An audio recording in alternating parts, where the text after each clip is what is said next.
Good afternoon, everyone. Yeah, very happy to see some friends, lovely faces. Joined by me, Jennifer Alejandro, Director of Communications for Asia Pacific and Japan at Okta, and Harold Lee, Chief Brand and Communications Officer at ExpressVPN.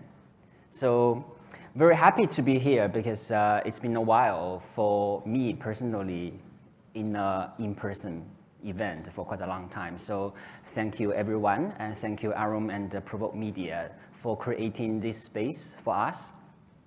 So I would like to leverage this opportunity to give a more background of our two panelists. So Jennifer is a former news anchor, television journalist, public speaker, and broadcast media executive. Since moving into communications, she has worked for some of the leading names in enterprise and B2B tech, such as SAP, Workday, and now Okta. Harold has grown and led ExpressVPN's global brand strategy, brand marketing, content marketing, digital and communications efforts from its startup days. He started his career from the agency side. Now, before moving to in-house, he actually started with North Asia communications for Uber in its infancy in this region. So I think those two individuals have very different background. And my name is Joe Pang. I'm leading the digital business for BCW Asia Pacific. So it's really interesting for us to come together to talk about this new era of digital transformation for communications. Usually when we talk about digital transformation, it's at a corporate organizational scale because it's all about the business process transformation by using the digital technology. While communications oftentimes is just part of it, sometimes we just use the communication as a vehicle to communicate digital transformation internally. But nowadays, when we work with different clients, we see the cases of using technologies ranging from MarTech, some people call it comms tech, AI, data. So we think that the role, us, as communicators, marketers, continues to evolve because of those technologies. So I think it's interesting for us to specifically talk about the digital transformation for communications. So let us dive in, shall we? I think the first one is a phenomena that I observed recently. Actually, I believe that you'll agree with me. When we talk about, some people even don't want to use digital transformation for communications. It is because when we compare the status of the digitization or digital transformation of communications function, it's kind of lag behind when it comes to the comparison between comms team and the marketing team. While I believe there must be some pain points during the process. So I think the first question to Jennifer and Harold is what are the pain points that you have seen or experienced when it comes to the digital transformation for a communications function for the companies that you worked for? Sure, I'll take a stab at it. First and foremost, it's good to be here and see a lot of familiar faces in the industry. So to answer your question, let's, I guess, put it into context first, right? Digital transformation. This has only been around since the internet existed. We started with Web 1.0, right? And the traditional methods of approaching digital to communicate started with that. And then with the rise of mobile, the rise of cloud, and of course, smartphones, right? And apps and applications, we're now in a period of Web 2.0, and looking forward a few years from now, Web 3.0, which is already starting, right? So let's take a look at Web 2.0 now, where we are. We're in our mode of communication, the way we consume and digest information, media has changed. Right, so there will be pain points because digital transformation is happening in all businesses and in all practices, right? So why can't it happen in corporate communications and other functions within corporate communications, right? It seems we are laggards, as you said, versus other functions like sales and marketing. It's understandable because they have direct impact to numbers, right? And for comms, usually we have soft metrics, I would say, and we are unable to prove our indirect impact to the business. So I'll go now to the pain points, and I call them the system pain points. I'm not pertaining to it being systemic, I'm just using it as an acronym. So I'll start with S for system. I think skills or skill sets, right, as practitioners and as communicators, where not all of us are, have upskilled yet in terms of our digital skills. Like, if you see practitioners write, they write as if they're writing for one type of medium, right? But these days, you write differently when you're using a different channel. For Instagram, for Facebook, you're writing differently when you're pitching to print or for television. So these are different channels and platforms. So one is skill sets. We need to upskill.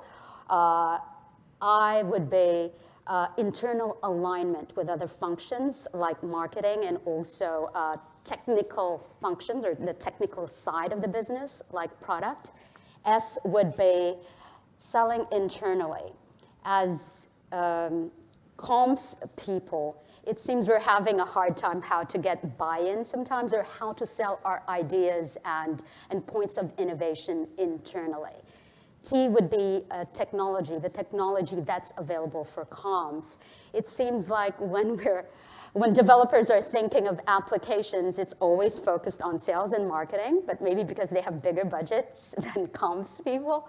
But for comms, the technology like analytics is not as advanced when you compare it to marketing and sales technology that's available. And lastly, metrics.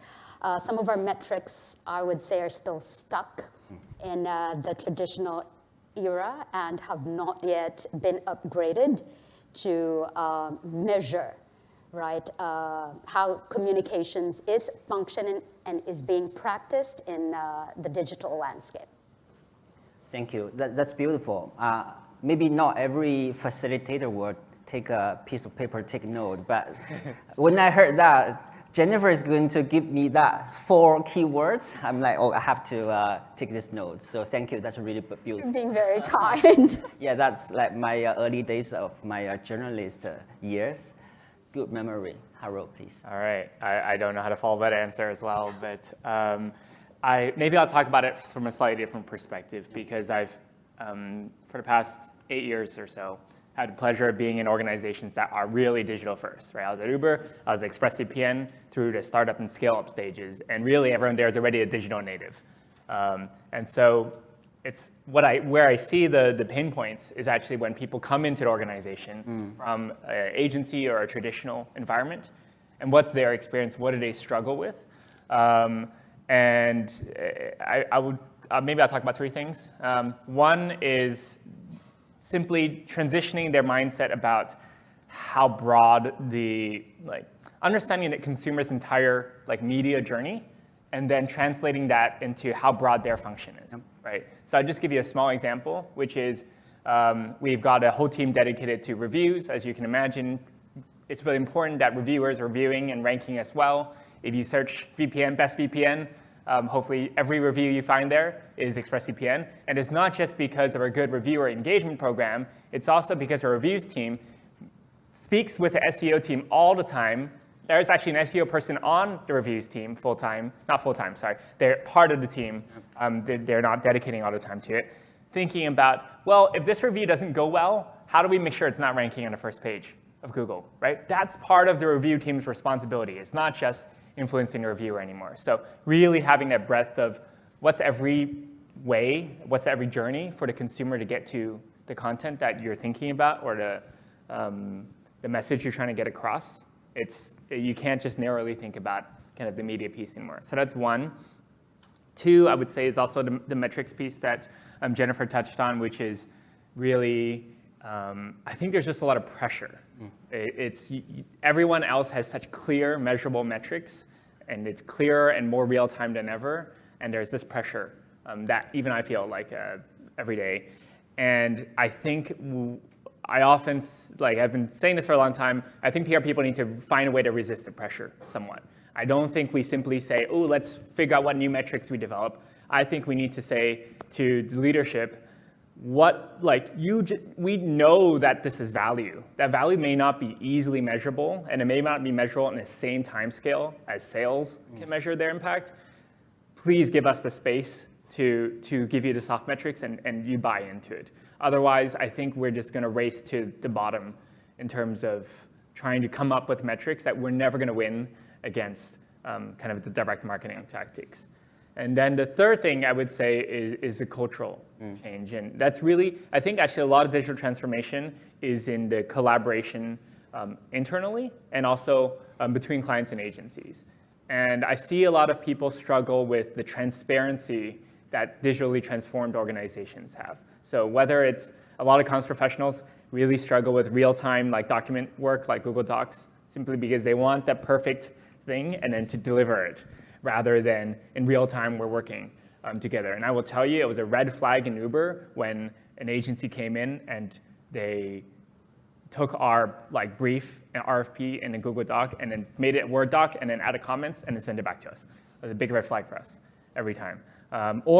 Transparency can look like a lot of different things to different organizations. So at Uber and at ExpressVPN, we've got dashboards and data for everything that anyone in the organization can pull. So I can pull up my phone right now, log in via Okta, and I will be able to see every team in my organization, what their goals that they're currently working on are. They should have checked in every week on their status of that goal, and I don't need to go ask them. And that's the transparency that I think a lot of like modern digital companies expect. And I think if professionals can shift their mindset to working in that transparent environment, they'll be able to succeed. So it's a cultural change as well. It's not the tooling. Yeah, I think you actually already covered some of the solution, the pain points, right? Yeah. I think that some of the common points that you both mentioned, first of all, skills. So maybe we can deep dive into one of the areas that we think are very important for digital transformation, that is data. And you also talk about the cross-team collaboration, because oftentimes, even I'm working with my digital team closely, while from time to time, when we need to talk to a technical person to explain what we need, what types of data we need, although we know the importance of the data, but the communication might be a gap because of the background. So that leads us to a conversation on the data literacy of communications professionals. So maybe I start with Jennifer first. Sure. I think I'll carry over some of the main points because there's a commonality to it. And I think since most of the people in the audience are from agencies, it may prove value to understand challenges of in-house teams, right? So one is, the mindset. Yep. So many companies still don't have that love for data mindset unless you're in a digital-first company. So if you are talking to a client, it would be good to understand what kind of landscape they live in so that you're better able to support. But going back to your question about how to solve that data literacy, if it was an in-house team, or even if it's an agency on consultancy, it would be to ask questions, right? And also know what the pain points are of the other functions. Even if comms is your client, they're also servicing, internal stakeholders. So you have to understand that whole ecosystem, find the pain points of that direct function stakeholder, because if you understand their KPIs, then comms can align with those KPIs in terms of campaigns and programs, and then possibly find a way to collaborate. And even if it's just to say, let's work on a project about data, right? Or find out things from them using their data to prove a business case or prove a business value to management or the leadership to get something approved. I love data because it proves indirectly that the functions within corporate communications has indirect impact to marketing and thereby producing value to sales. So data will show that journey of connection of the indirect impact to the business so that we move beyond soft metrics to actual hard numbers. Yeah. Thank you for talking about the client-agency relationship and the best model. I believe that Harold will also have something to share about this. Yeah, so I guess talking about data and data literacy in general, I think there's two challenges. One is, they're linked. I think when you don't have the experience with the data, you don't know what question to ask, and that's the most common problem I see. So often people will start with a very general question like, where are we seeing growth and interest in our product? And that could be answered probably in most organizations, if they have the data, like a dozen different ways. We can look at where subscribers are increasing, right? We can look at where, if we look at our top 100 keywords that are driving traffic to sales pages, which of those 100 keywords, what countries are increasing the most in terms of the amount of traffic they're pushing, right? Those could be very different answers, actually, because maybe the interest is a leading indicator of sales, or maybe the interest is from a place that no one's converting from, and you're never going to see that reflected in sales, right? So I think that it's really digging into how do we get beyond that kind of very general question into what's the specific thing I'm actually asking to be able to actually make good use of the data. And of course, the problem is how do you get from point A to point B? Right. I think it really is just getting hands-on with the data, even if you don't know what you're asking yet, even if you don't know what you're doing with it yet, to poke at it, to say, what are all the things that are available to me? Right? What do they represent? So that's one. I see often people, they start not knowing how to ask their questions. Yeah, really. I guess that one from A to B, I think a recent case from my side was to establish a roadmap. I think that is really important because I think the challenge, we had a recent survey with our clients in terms of the challenges. So one is that a lot of communications teams, they don't have their own data infrastructure. Yep. Well, of course, they need to collaborate with a third-party technology vendor or partner, but there are so many in the marketplace. So that is struggling point. While secondly, the data source. There are, as you mentioned, there are data on social media platform. We use API, but there is also GDPR. You have to pay attention to those appliances.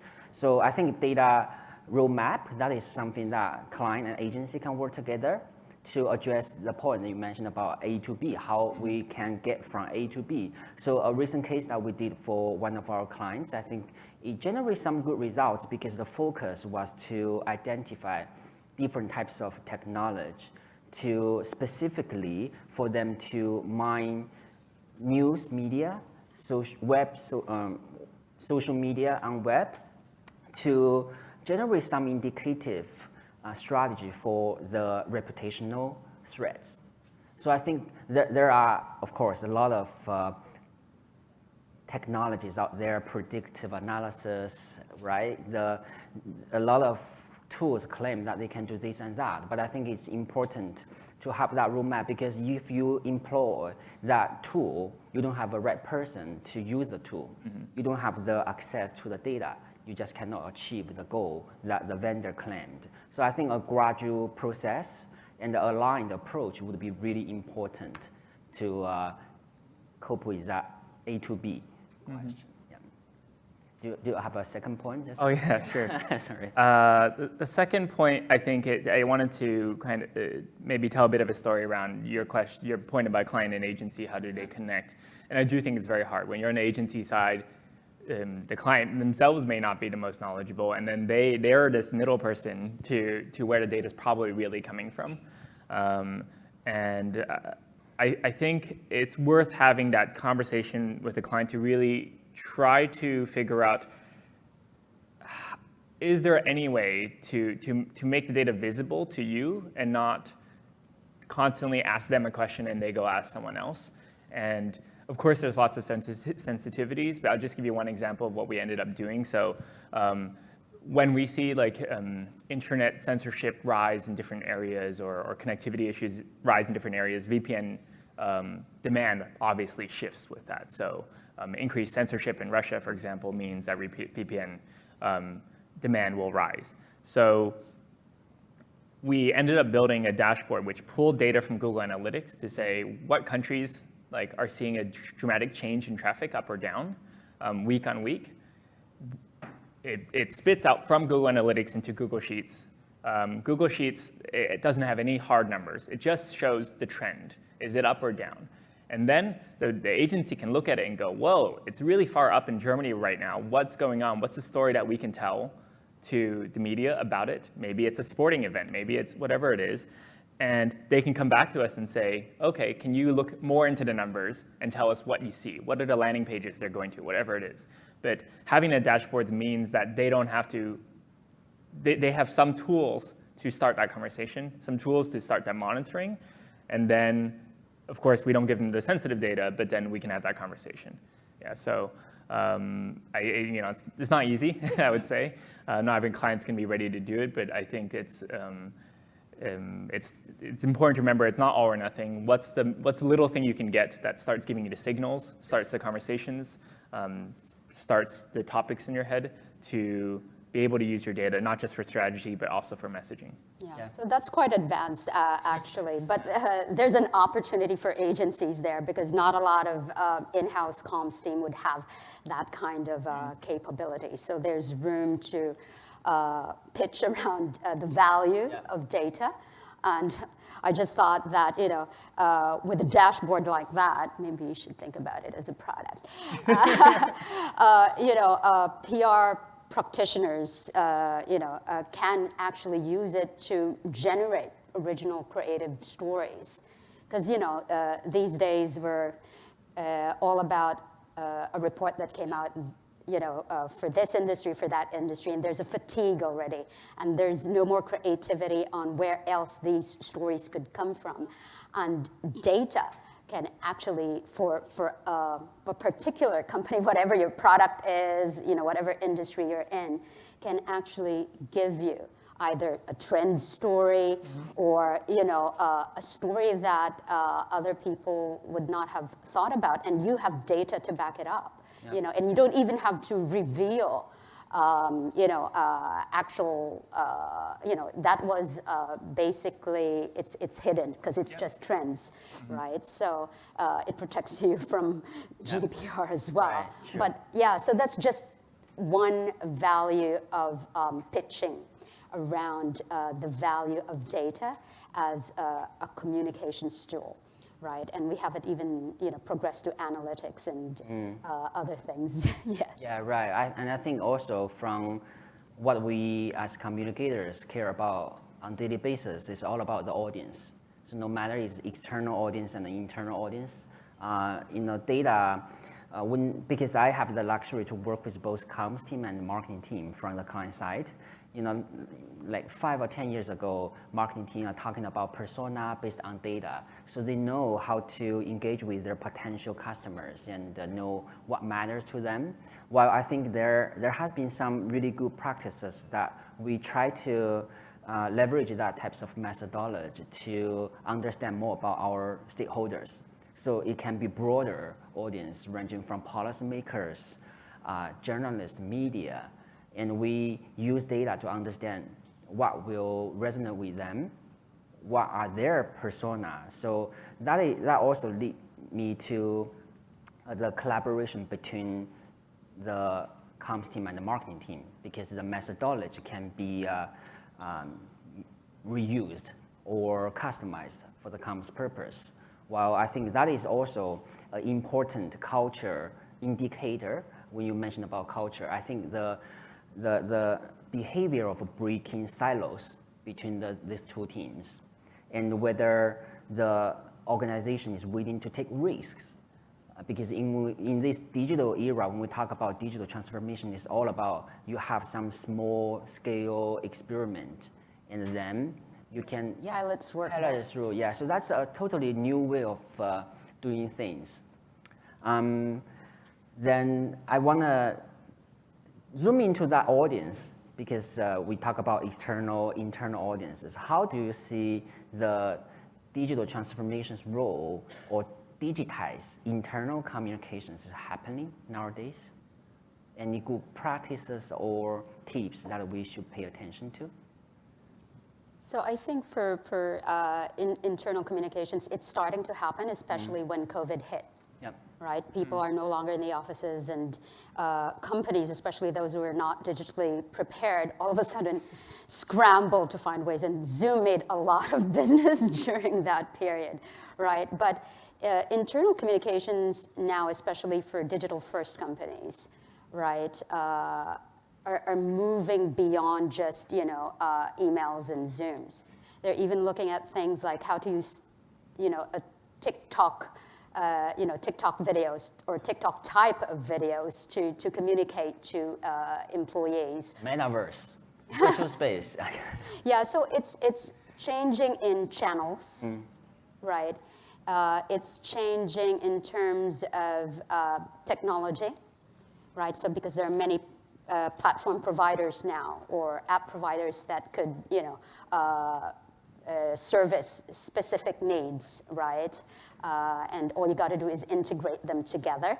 And thirdly is the workforce as well is forcing this change for internal communications, because we are in a period where in every given workplace, we're housing 4 different types of generations: the boomers, the Gen Xers, millennials, and the Gen Z.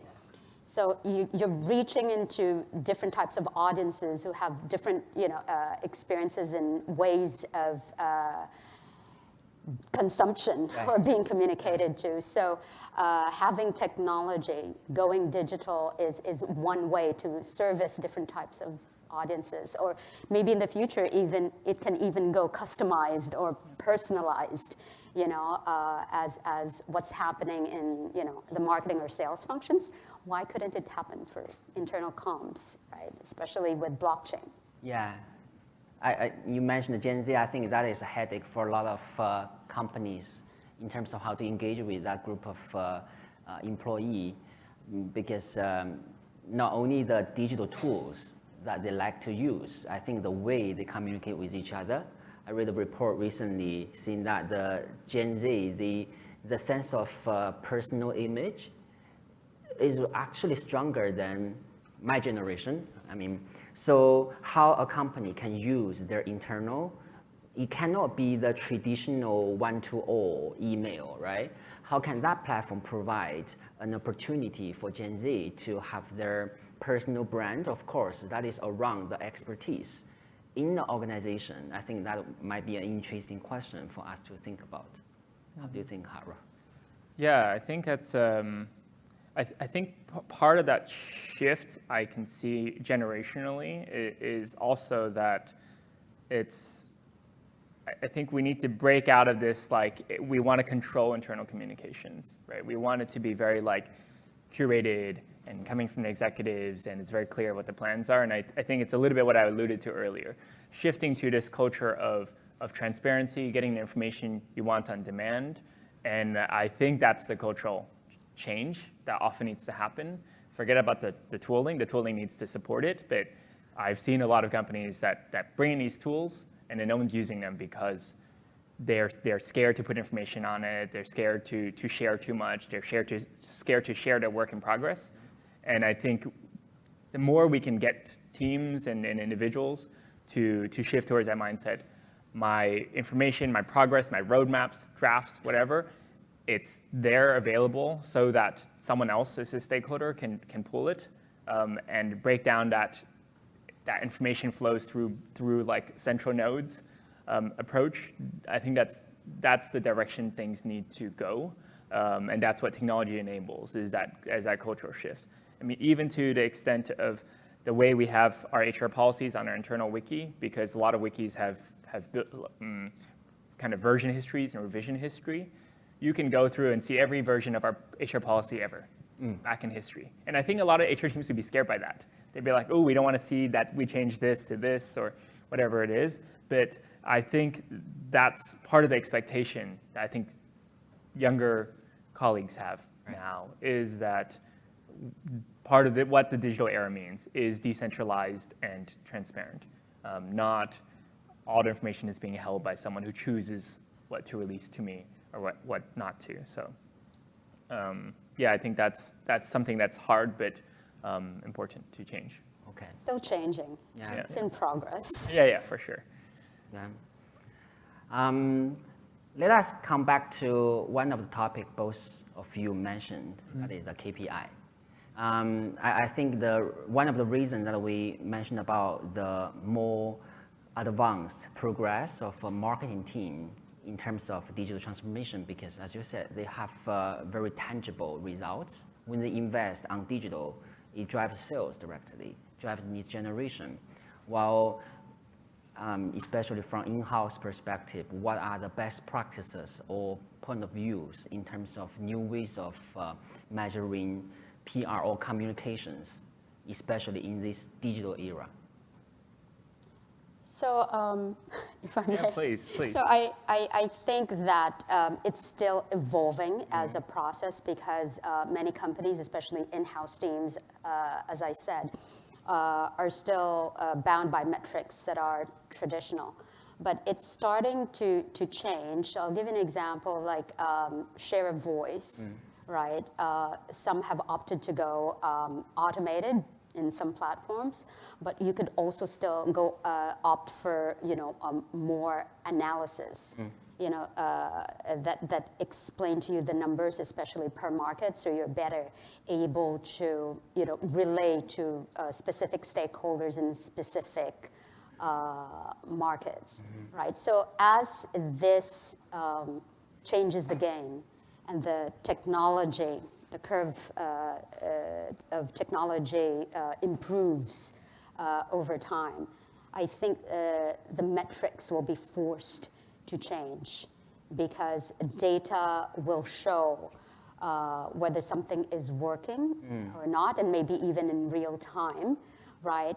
So I think for now it's going to be hybrid. Yeah. Some KPIs will still be traditionally measured, and some will move on to either shared KPIs with co-functions like marketing, so they are measured, and then over time, with more tools developed for comms, whether it's PR or whether it's internal comms or employee engagement, then those metrics will start to move on the other side. But that's a big opportunity for agencies as well who are consulting. You could be part of that roadmap or that move towards the other end of the curve. Right. Yeah, I think the beauty of that, I agree, it's moving and evolving, because previously we focused a lot on those numbers like followers, engagement rate. While now with some technology, I see the potential of understanding things happening before that. So the causality, why people are doing this, why they engage with you. Well, as you said, if we have that integration internally, it will also move to the next step, which is integration of other results, no matter it's sales or some other engagement with organization. So yeah, I totally agree. We just need to watch out and do a lot of tests while we can have a better, meaningful KPI, make our life easier, especially from the agency perspective. Haro, how do you think? Yeah, I mean, I think I spoke a bit about this at the beginning, which is I'm a little bit more of Yeah. like, I mean, yes, I'd love to see it change, but I'm very adamant that a lot of what we're doing is changing people's perceptions, right? Changing what's happening in their brain, and that pays off in the long term, but it's very hard to measure. And I think it's really important we stick to that line, right? While we're trying to measure other things, we're still saying, we all know that a front page story has value, and I can't tell you exactly how to measure it. I could try to measure it. It would be a guess, but we should also all agree that's got value, right? And as a kind of silly example, so at Uber, we were super like metric driven. So I think a lot of like tech engineering led, especially companies, will be very metric driven, and then they're going to come and ask your comms and policy team, where are your metrics? How do we know whether or not you're doing well this quarter? And one thing we ended up developing for policy, right, was like, here's like a spreadsheet of the people that we want to build relationships with in government and in policy. We don't know what the output is going to be because in some ways, you're building those relationships for when something bad happens, and then you're going to need to like them to be on your side or you're calling them. But until we get there, we're just building the relationships. We can't really prove the value. So one of the metrics we had was, have you WhatsApped them? And another metric was, how many of these people have you had a non-work conversation with? That's the relationship building. So we built these metrics kind of as like arbitrary measures of, is the relationship progressing? But we built these metrics because we're like, the relationships are inherently valuable. We can kind of guess how it's progressing. They're not hard or fast measures, but we're going to tell you, we'll give you some metrics, but we're telling you the relationships are valuable. We cannot prove it to you in dollars, but we know they're valuable. Yeah, right. I mean, that story, I can have a very strong resonation because I think that is a stereotype of the policy team, communications team, right? So with that said, we talked about how we as an agency can better pitch our client. I want to ask if you are going to pitch your internal senior management in terms of investment on the digital transformation for comms function, what would be your recommendation to the audience in the room if we have agent, in-house friends here? I see a lot of in-house friends in the room. So I think from an in-house perspective, I really see a lot of opportunities or things that agencies can offer, because realistically, a lot of comms teams are not as, in terms of manpower, resourced as well as, let's say sales or marketing.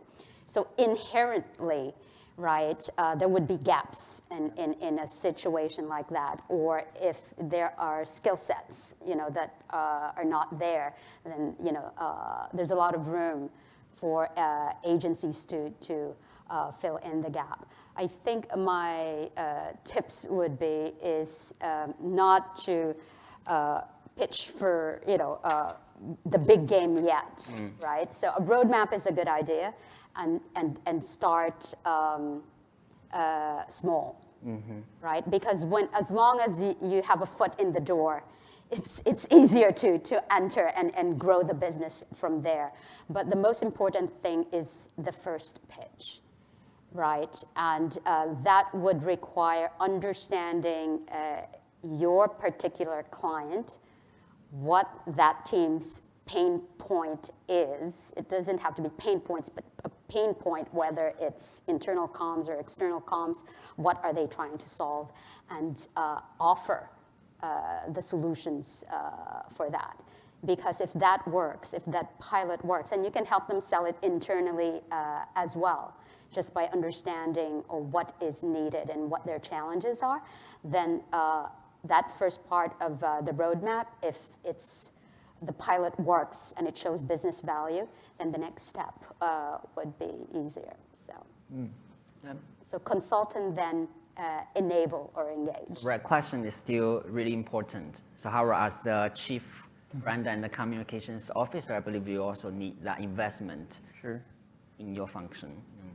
Yeah, I think if we're talking about pitching the idea that we need investment in digital transformation, it's a little bit harder for me to see because I've had the pleasure of working in companies that were already in that mindset. But I will take the consultant way out and say the question is always like, what's the problem you're trying to solve, right? So I don't think digital transformation is like inherently something to do, or it's not inherently magical, but I think we all see the problems that not having it creates, right? It's like, I don't have the information needed to do my job with data. I have no idea what's going on with the product function. I have no idea what's going on with them.